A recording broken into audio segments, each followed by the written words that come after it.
Opinions expressed are those of the program host and guest and not WSTU. WSTU does not endorse any products mentioned in any reproduction.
Opinions expressed are those of the program host and guest and not WSTU. WSTU does not endorse any products mentioned. Any reproduction or retransmission of this broadcast is strictly prohibited without written consent of WSTU. The Treasure Coast longest-running local talk radio show is on the air. The Treasure Coast Forum. Get interested, get educated, get involved, and give us a call with your opinions at 220-9788. And here's your host of the Treasure Coast Forum. Hello, everyone. Welcome back to the Treasure Coast Forum. I am Emma Garner, and today we are missing our lovely co-host, Jillian Plymel, but I am taking over for her today along with... Hey, everybody. It's Nick Lynch. Just wanted to say hi to everybody, and I'm representing Youth in Government today. We are representing Youth in Government, which is a club at Martin County High School and many other high schools in Florida and Martin County. Nick, do you want to talk about Youth in Government for a little bit? Sure. So Youth in Government is a youth-run, youth-led civic engagement program that allows students in our county to learn about government and how it works in all forms. And it goes all the way up to the national level. It's a great program. It is amazing. And for anybody listening that is maybe going into high school, we recommend it to you as well. We always want new members. So I think we will start it out today like we do every week with the good, the bad, and the ugly. Taking this one over from Jill this week. Miss you, buddy. All right. For the good, lifelike robotic pets bring joy and serenity to seniors, which combats their stress and loneliness. So lifelike companion animals are now offering the elderly all the feel-good perks of pet ownership, but without the drawbacks. According to research, pet therapy has numerous benefits that run the gamut from helping alleviate anxiety and loneliness to lowering blood pressure and cortisol levels to fostering enhanced social interaction. The practicalities of pet ownership are often too difficult for seniors to maintain, however, so these robotic pets that offer the same response in the brain are a great new option for them. For the bad this week, top Trump aide Steve Bannon charged with fraud in the border wall campaign. So earlier today, federal prosecutors charged Bannon and 3 others with defrauding donors in a border wall fundraising campaign. All 4 of the defendants are charged with 1 count of conspiracy to commit wire fraud and 1 count of conspiracy to commit money laundering. Steve Bannon was arrested at 7:30 a.m. this morning near Westbrook, Connecticut, on the yacht of exiled Chinese dissident Guo Wengui, according to 2 law enforcement officials. A court hearing in the case against Steve Bannon is expected at 4 p.m. today. Bannon is not expected to be physically present in court for the initial appearance. Instead, he is expected to appear virtually. Trump has responded to Bannon's arrest, saying that is very sad, and Bannon is the 7th member of Trump's personal circle that has been arrested in the company of those such as Michael Cohen and Paul Manafort. For this week's ugly news, Russian leader Alexei Navalny, a anti-corruption campaigner was poisoned yesterday morning. Navalny is Russia's main anti-corruption leader and is a staunch critic of their current leader, Vladimir Putin, and he is currently unconscious in a hospital in Omsk, Russia, where he is suspected of suffering from poisoning that was slipped into his tea at an airport cafe. A little scary news. Yeah, definitely. Yeah, I don't really know how I feel so much about being poisoned in an airport cafe, but you never know in Russia. Anyway, moving on. Do you want to talk for a little bit? Sure. So 2020 is back at it again. Yesterday, county health officials and Martin County Mosquito Control urged residents to increase mosquito prevention after West Nile virus was confirmed in local Centennial chicken flocks. While it is common for mosquito-borne illness to increase in the summertime, as heat and moisture levels rise, we do need to be cautious while outdoors. While there are currently no suspected or confirmed Martin County cases of West Nile virus in humans, the positive test results from the chickens means the risk of transmission to humans has exponentially increased. But county health officials urge that as long as people are aware of it, and that's the most important message there is right now. So just be mindful about mosquito bites and monitor your personal health as always. But that's definitely very interesting to see that. It's very interesting, and it's a little scary. I don't think I've ever heard of West Nile being in Martin County within the last little while, at least. So, be on the lookout for that one. Yeah, definitely. Yeah. Moving on, Trump currently is pardoning Susan B. Anthony. So on the centennial anniversary of the 19th Amendment, which gives women the right to vote, President Donald Trump chose to pardon women's rights activist Susan B. Anthony, who was arrested and found guilty in 1872 for voting when women were not allowed to vote. However, this has had although it does sound positive, which it is, this has had a large backlash from the general public, mainly women, as it is seen exclusively by many as a political ploy to get women to vote for him in the upcoming election. But the main piece of backlash is from historians saying that Susan B. Anthony did not want the pardon and wanted the arrest on her record, as being pardoned would assume that she did something wrong in the first place when all she did was vote. So I think... personally, I agree with that statement. I think that Susan B. Anthony would want the arrest on her record. Yeah. Because I think it is seen as offensive to women everywhere that we weren't allowed to have the right to vote. You know what I mean? Mm-hmm. And there was a pardon request for her a while ago, and people chose to not put her in it, along with people that she worked with who also did the same thing as her, and they all got pardoned, but they said Susan B. Anthony wouldn't want to be a part of it, so they didn't pardon her. But Trump is quoted as saying, "It's so cool to pardon her." So, that's what we did there. But yeah, he's getting quite a bit of backlash for that personal decision. But happy centennial anniversary of women voting for all my ladies out there. Go out and vote. Yeah, definitely. First Tuesday in November. Yeah, and make sure you have a voting plan this election. So know when you're going to vote and make a schedule for yourself so you can really get out and do it this year.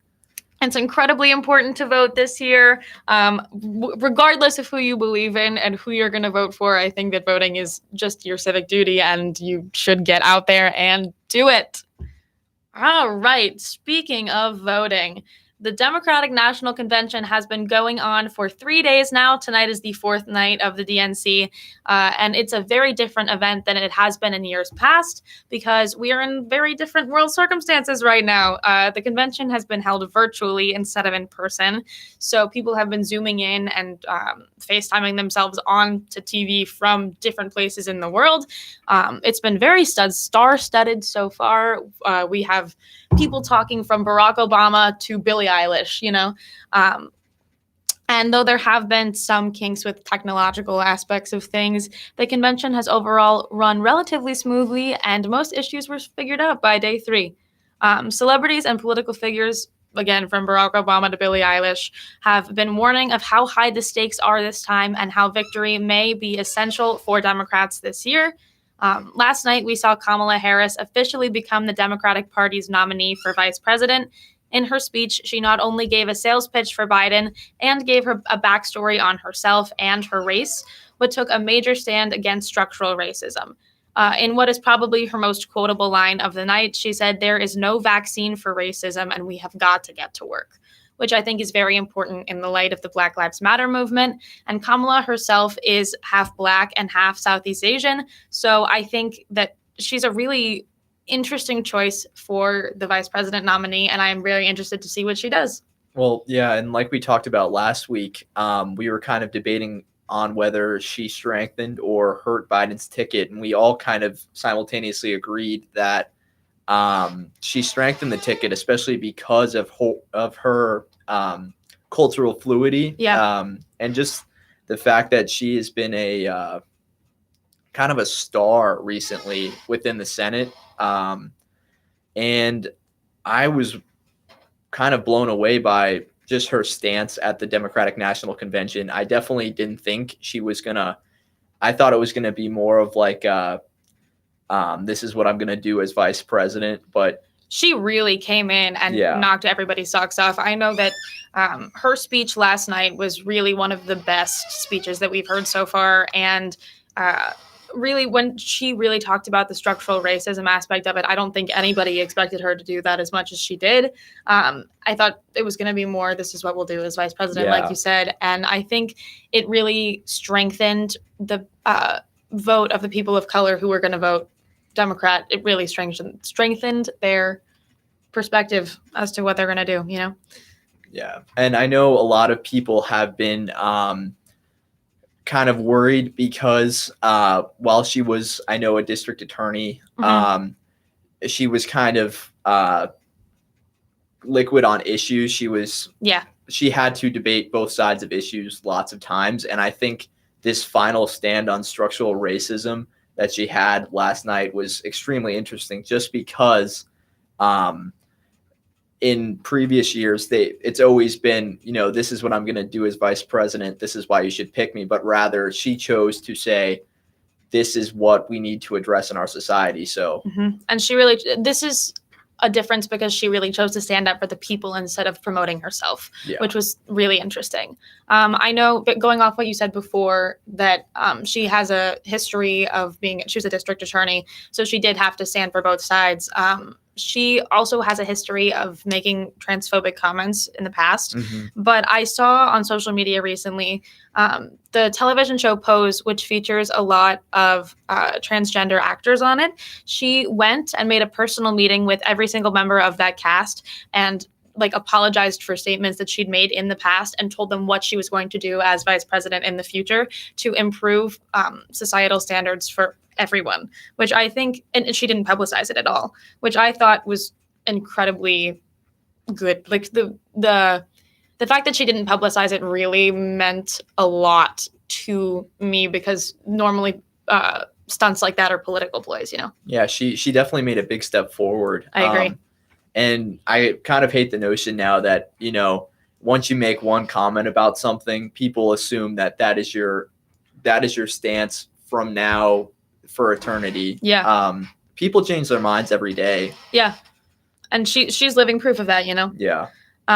Moving on into more depth of the DNC, one of the early critiques of the Democratic Convention has been that organizers have not done enough to reach out to younger voters who weren't too enthusiastic about Biden's candidacy. I know a lot of the younger voters a lot of younger Democrats, at least, have leaned way more left than they have in the past, and none of them were too thrilled about the Biden becoming the nominee. So I think that they were all hoping it would be Bernie Sanders.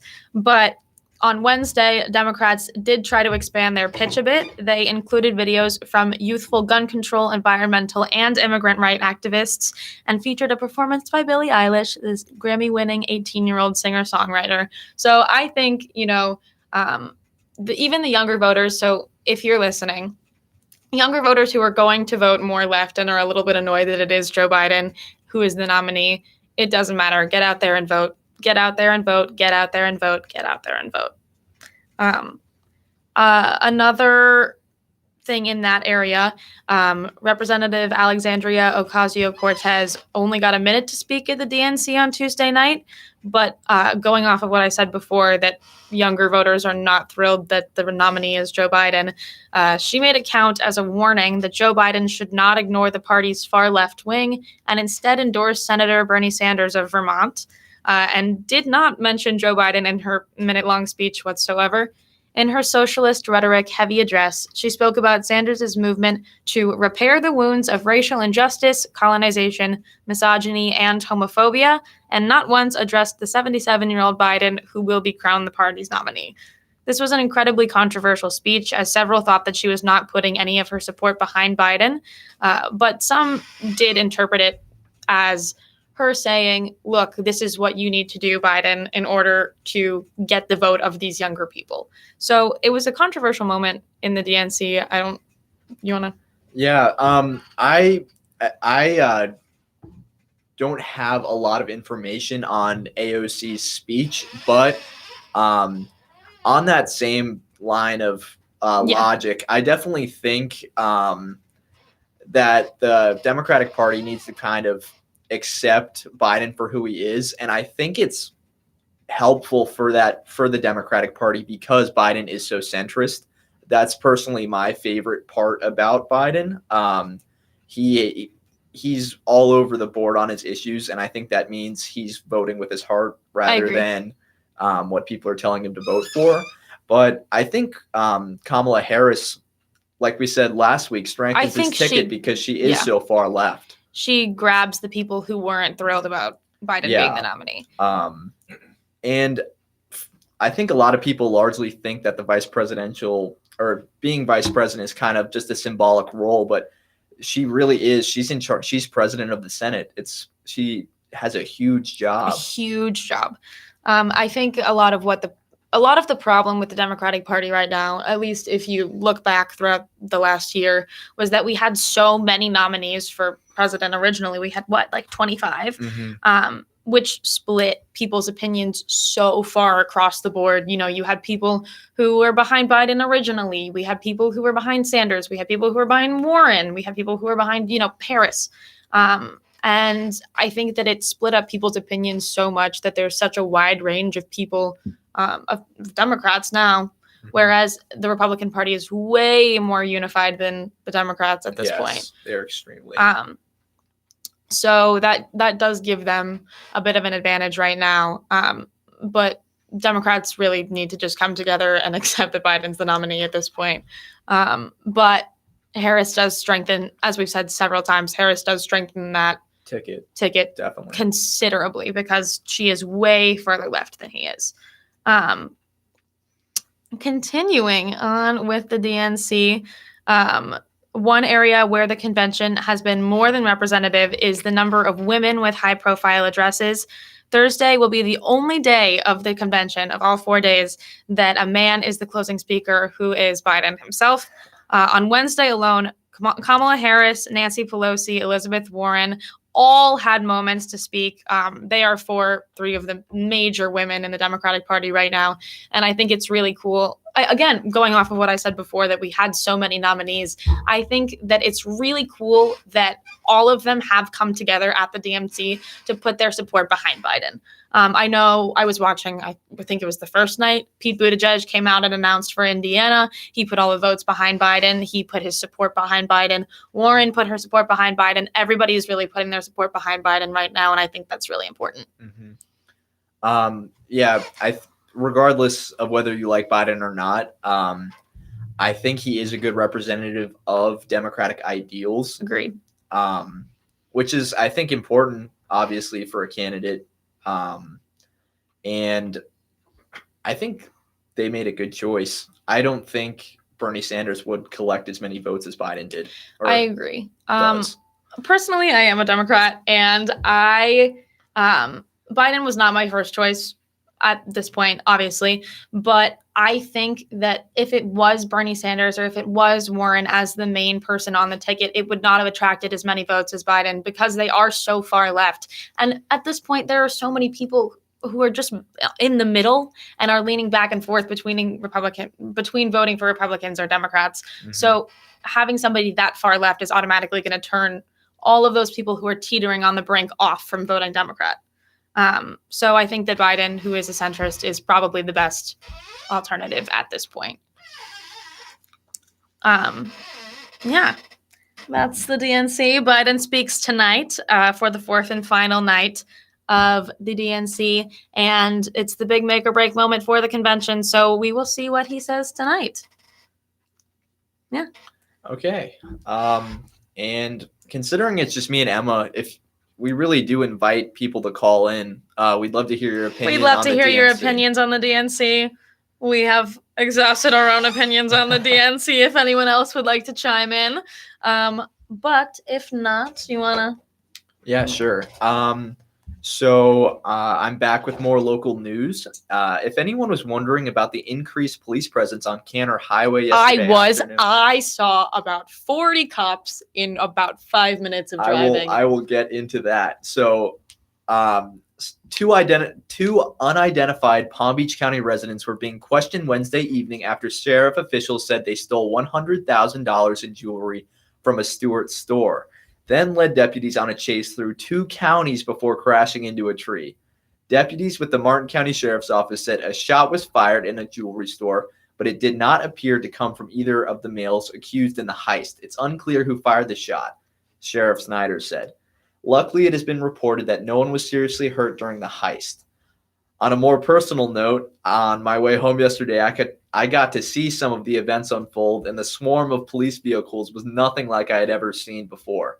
It was truly reassuring to know that our community is so safe. And like Emma said, it was insane. I was driving home from Stewart yesterday into Palm City, and I think I was on the road for maybe 10 minutes. I literally just went over the bridge and down Canner Highway, and I'm pretty sure I saw about 12 cops.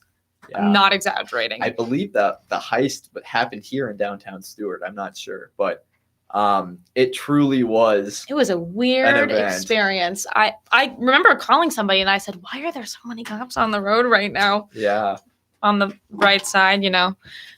My driving was considerably better. So, Definitely. if you are listening to us on TuneIn Radio app, listen on the Alexa devices and Google Chrome. And if you would like to call in at 220-9788, 220-WSTU-9788. So with that, I think we should go to break, and we will be back in a little bit. Again, if you want to call, feel free.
Welcome back, friends, to the Treasure Coast Forum. I am still your super fun host, Emma Garner, here with extra super fun Nick Lynch.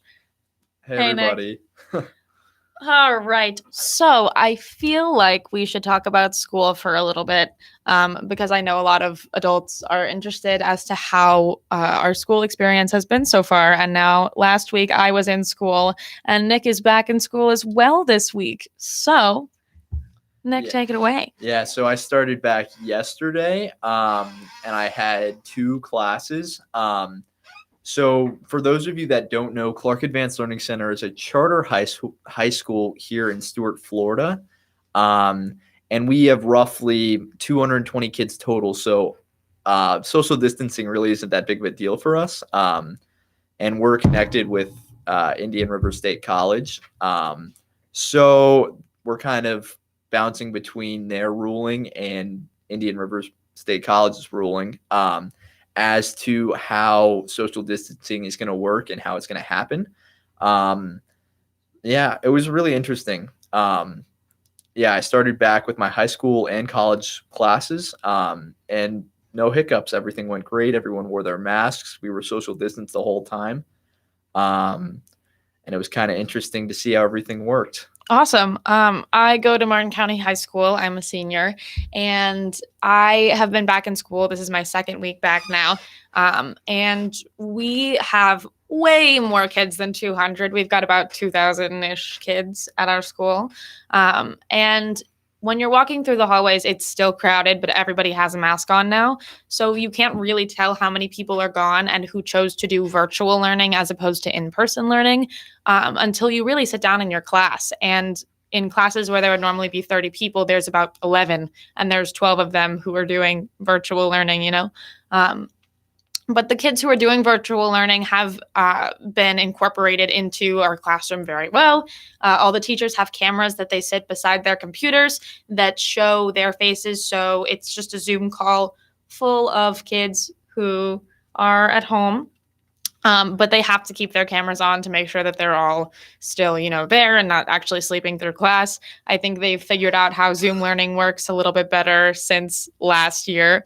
But our school, again, has a ton of kids. So the main issue for them so far was lunch. Lunches normally had about 600 kids in them. Mm-hmm. But now we've got probably 200 kids in each lunch. Wow. And every single lunch table has seats taped off on it. So only 4 kids are allowed to sit at a lunch table.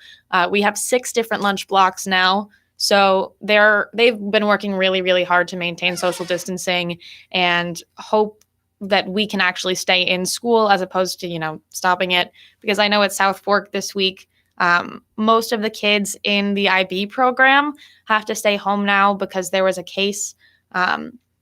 And I know if there are cases here in Martin County that the school is going to get shut down very quickly because there are so many classes. You just have to, anybody that was in contact with these kids that get it, you know.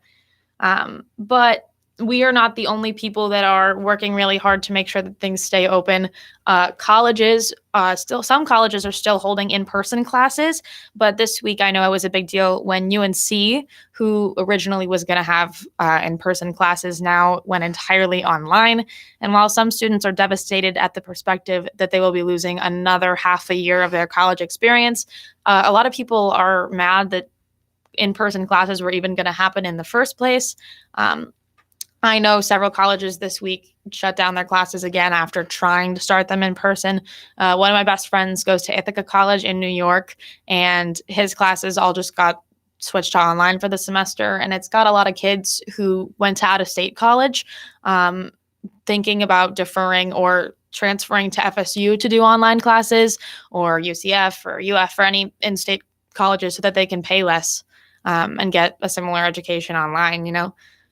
But it's a really interesting time to be going back to school. We're going to be able to tell our kids that we lived through a pandemic at school. So it's a very interesting time here. The financial and kind of social obligation colleges have is pretty interesting, especially during the coronavirus. Like you said with UNC, they didn't really close till last minute. So I'm sure there's a lot of people that had financial obligations in North Carolina, and now that they're having to travel back to their Yep. home states, I would hate to be in that position right now. I'm really glad we're seniors. Yeah, very glad. I am very glad we're seniors so that we don't have to deal with the whole college issue this Yeah. year. However, I am also a little bit scared to be a senior this year because I would love to go to in-person college next year, Yeah. hopefully. I know with the UNC thing, my mom was upset because she went to UNC and she wanted basketball and football to happen this year. But the perspective of that happening is slim to none. But yeah, a lot of people, the financial aspect of it is really probably the most Yeah. hard for people, especially those who went out of state and are paying out of state tuition for their kids to come home and sit on the couch and do it online, Mm-hmm. Well, and like the meal plans and meal dorms, plans, dorms, housing, yeah, everything, off-campus housing. all of You're it. not getting it back. Oh, yeah, you're not getting those down payments back. Yeah, it's definitely problematic for college students. So if you have any college students in your life right now, Send please them your reach- thoughts and prayers. Oh, please Yeah, reach out to them. Please reach out to them. Some colleges still are doing in-person classes, but they're limited down. I know that anyone who went out of state at all, from Florida at least, has to quarantine for 14 days because we are a very high concentration coronavirus area. Yeah. So even if their classes are still happening in person, they have to do online classes for the first 14 days that they're there because they've got to quarantine. But yeah, college and school in general have been a very interesting experience for everybody this year, and send the students in your life some love. Oh, do we have a caller? All right. Speaking of school things, the SAT this year is another part of school that has been very hard, especially for us seniors. The College Board, which is a Manhattan-based nonprofit that administers the SAT college admissions test, said that of the 402,000 students that signed up to take it on August 29th, at least 178,600 will not be able to do so as a result of local test centers deciding to close or reduce capacity due to COVID-related health and safety measures, says a statement posted on the College Board's website.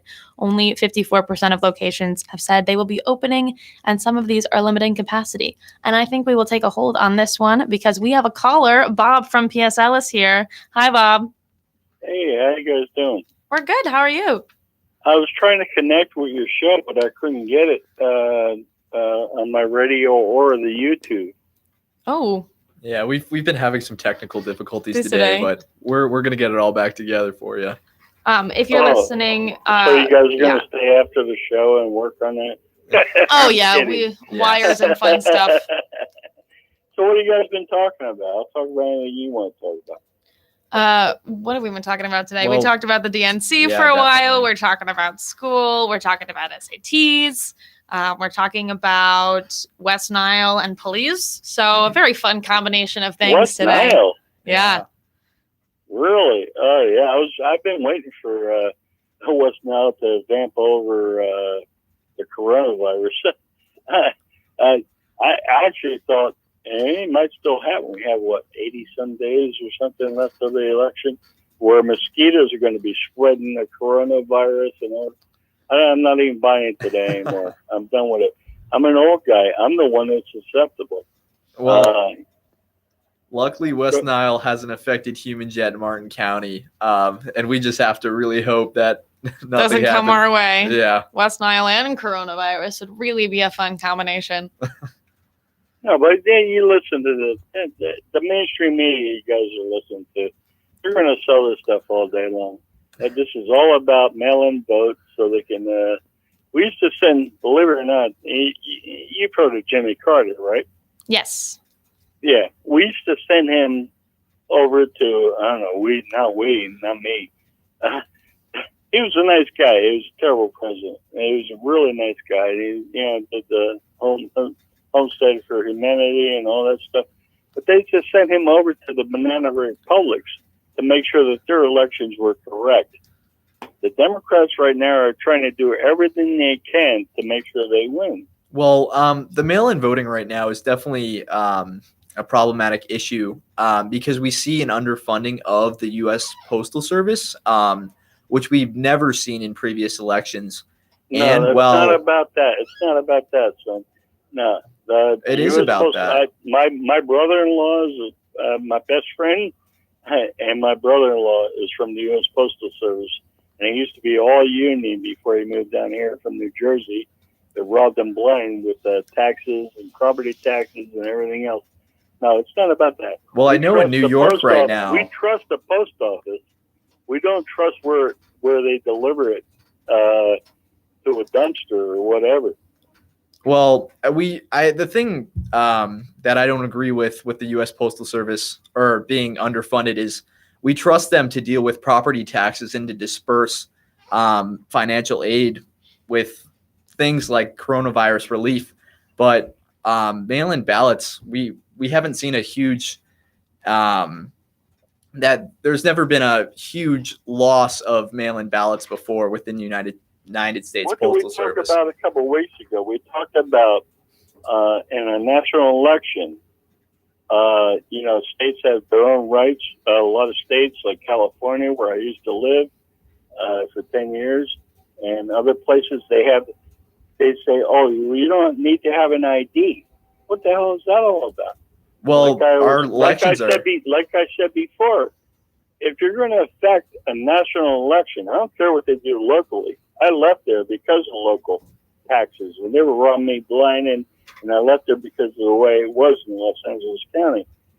If you're gonna be in a national election, you have to make sure that everybody is voting is proper.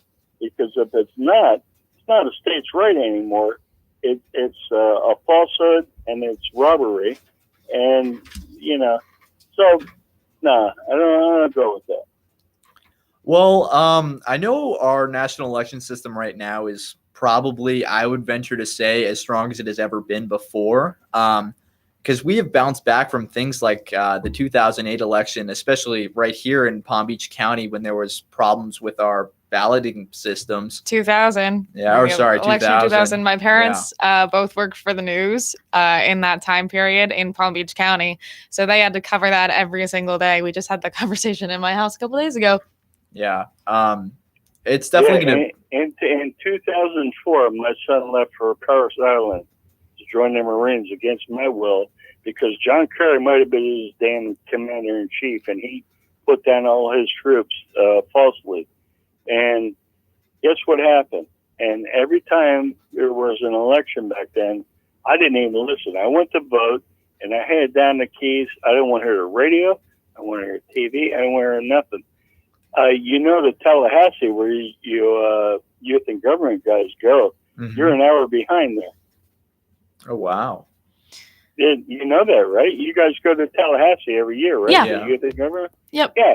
Well, guess what happened? ABC, NBC, and CBS, knowing that they needed Florida, called the race for, and I would go down the Keys every time after I voted, and I would not listen to radio, the TV, nothing. And they called the race for John Kerry, that would have been my kid's commander-in-chief, who played against his own troops in Vietnam. And I woke up in the middle of the night. I told my wife, I said, I don't want to hear a radio. I don't want to hear nothing. I don't want to hear this, that. I woke up 3 a.m. to go to the bathroom, and they said that Kerry won. And I was like, oh, all right, Bob, thank you for calling. We have to go to break within the next 2 seconds. So thank you so much for calling.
Welcome back yet again to the Treasure Coast Forum. I'm Emma Garner, and I am still here with Nick Lynch, and we are still talking about fun stuff from the day.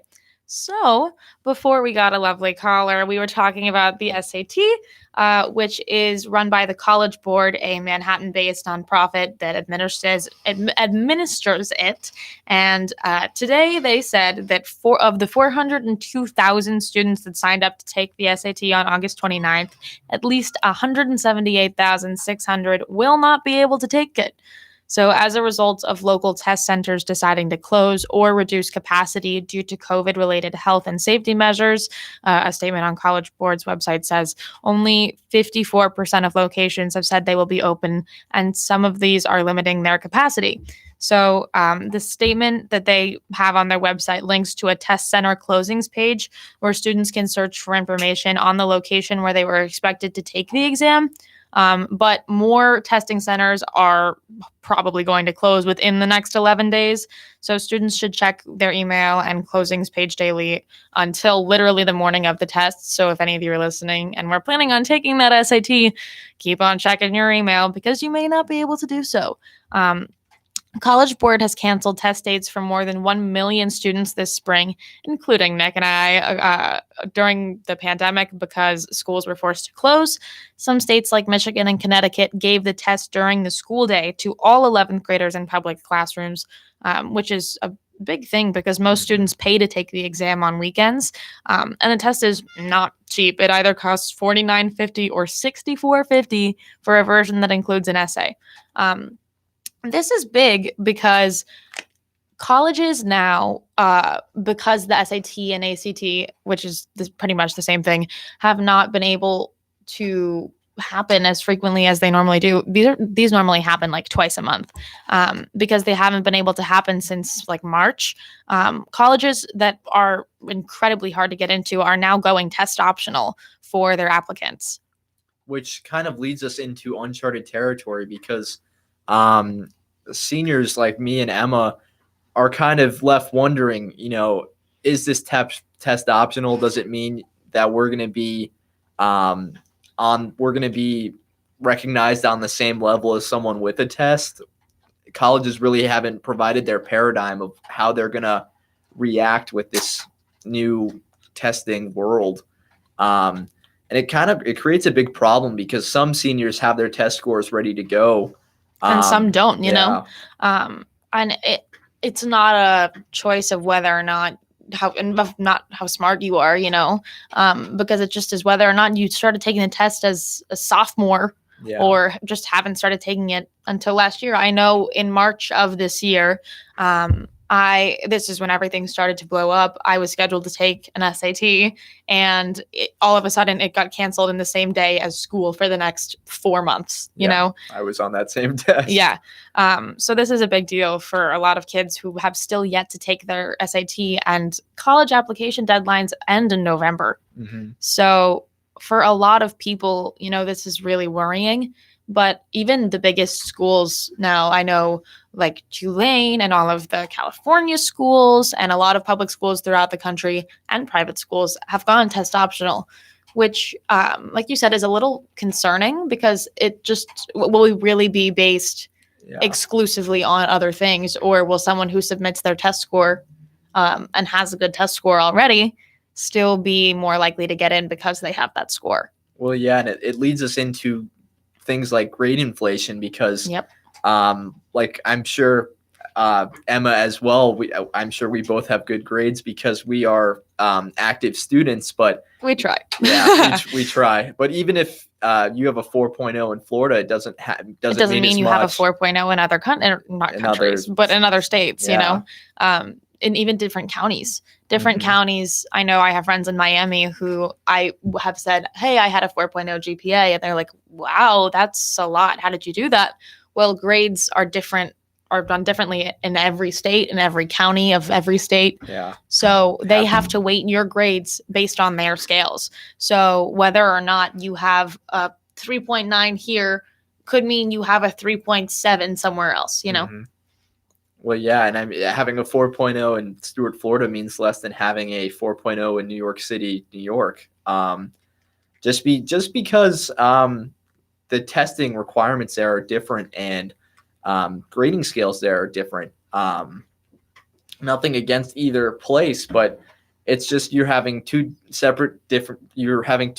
completely different groups of students on two different groups, two different scales. Yeah. It's going It's to a be lot. interesting. Yeah, applying to college has gotten considerably more competitive within the last even 2 or 3 years. I know just watching the seniors go through different years, just seeing how much work they have to put in to apply, even within the last 2 or 3 years. I know when I was a freshman watching the seniors apply to college, obviously they worked really hard, but I feel like within the last 2 years, it's become increasingly more competitive because more and more students want to go to college now. Mhm. So it's just a very different experience. I know when I talked to my parents about applying to college and where they got in, no offense to my father, I love my dad. My dad went to Duke, and we were talking about SAT scores, and my dad had a 1380 on the SAT. I know now you have to have a near perfect score on your SAT in order to get into Duke or schools like that. It's just a completely different world that we live in. 1500s, which if you've ever taken the SAT is pretty stupid hard. But it's just a very different world that we live in from back then. All right, moving on. I am going to talk about movies for a hot second because I know we leave in about 2 or 3 minutes, but I like to have a little bit of time to talk about the movies that I like. So we are about to enter award season for both TV and movies. For TV, the Emmys are in early September and the Oscars are not until next year. But we are in prime time for Oscar contenders to come out now. And this is a very different year for Oscars because movie theaters are not open. And one of the critiques for in order to be contended for an Oscar is that you have to be in the theaters for at least 2 weeks. Regardless of how much money your movie makes in the theaters, it has to be out in theaters for at least 2 weeks. I'm not sure if they've waived that requirement yet, but all theaters are not expected to open back up for a while. The only movie that I know of right now that's an Oscar contender that is still planning on coming out in theaters as soon as they open is Christopher Nolan's Tenet, which stars Robert Pattinson and John David Washington, and I am very excited for it, in case you couldn't tell. But it's still planning on coming out in theaters on August 28th when they open back up AMC theaters.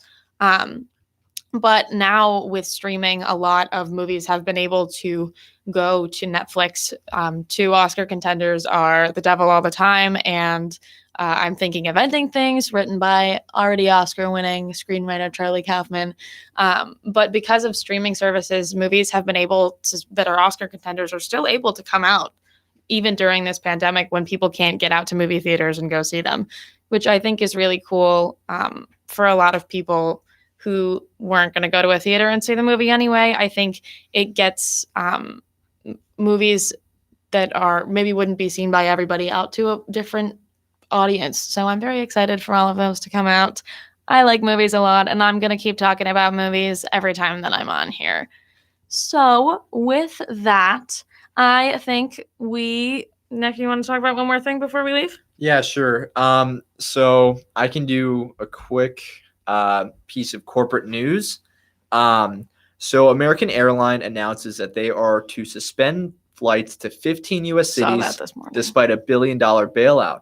American Airlines said Thursday it plans to suspend flights to 15 U.S. airports in October as travel demands remain low as a result of the coronavirus epidemic.